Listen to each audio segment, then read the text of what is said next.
It's not important really who I am, but I think people do want to know who is this person behind the front. Well, I was born a long time ago in Sramban in 1940, just before the war. I lost my mother when I was 6 because of lack of medical care. Soon after that, we had the communist insurgency, and I lost my father to that. By 12, I was an orphan. Luckily for me, I was then taken over by my aunt, who was a very staunch Buddhist from Sri Lanka.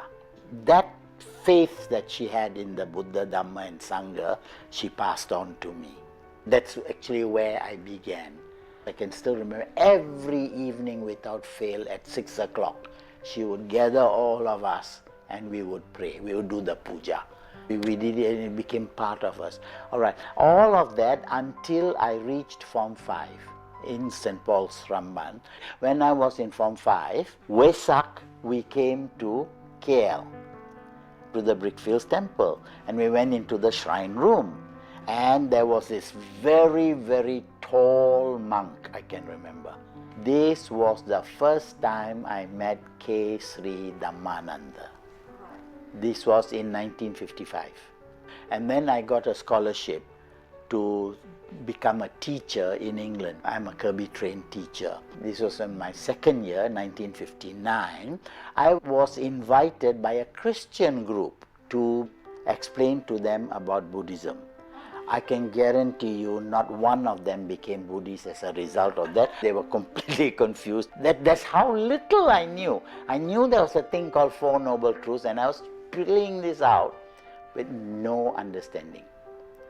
And you see how karma works. Huh?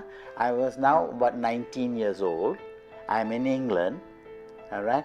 No opportunities to learn Buddhism. But when I came back, I knew what my limitations were. So I knew where I had to go to look. That's a very important starting point. At Kirby, you said you had this realization. Yes. You needed to Yes. And I think also it's karmic. From the time I was very young, it was an emotional attraction to the Buddha and the need to want to know more. All right? And these needs were manifesting themselves in different ways in England, in Kelantan.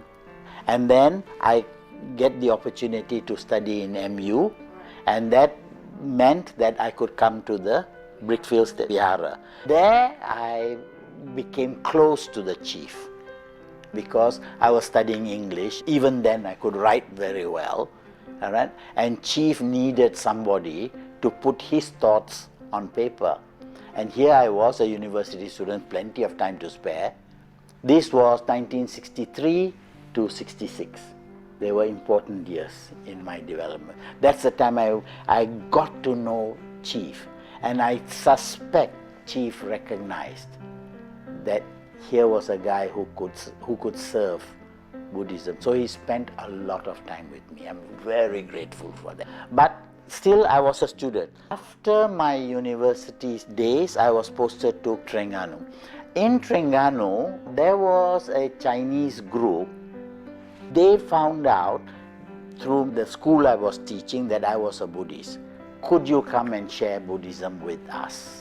By this time, Chief's books were available, and I was using those books. And then they decided that they wanted to meet Chief. Chief said, of course. He and a group of about 5 others drove all the way, and that was the Terengganu people's first contact with Theravada Buddhism.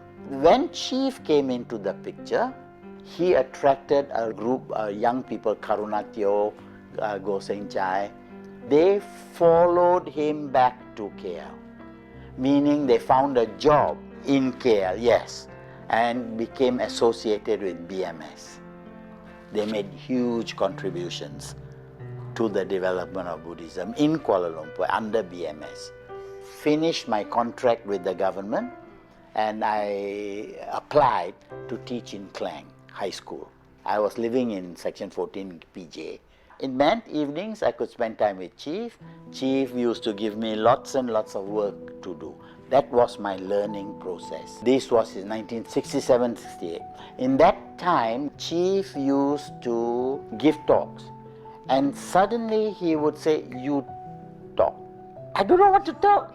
No, you're not prepared. That's the way we were trained. A lot of other speakers of my generation who went under Chief, had the same experience. But he gave us that courage. He threw us into the deep end of the pool. I think that's the traditional way of training monks. I think Chief was using that system.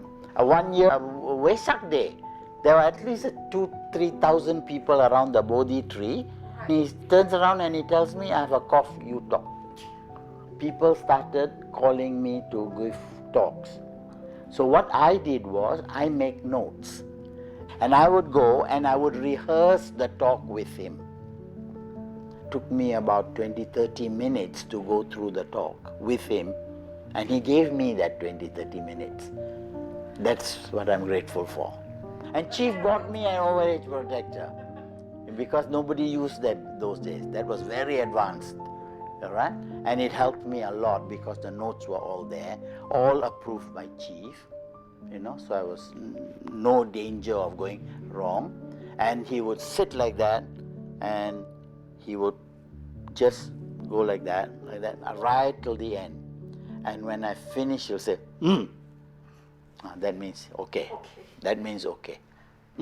Otherwise, he will tell me what it is.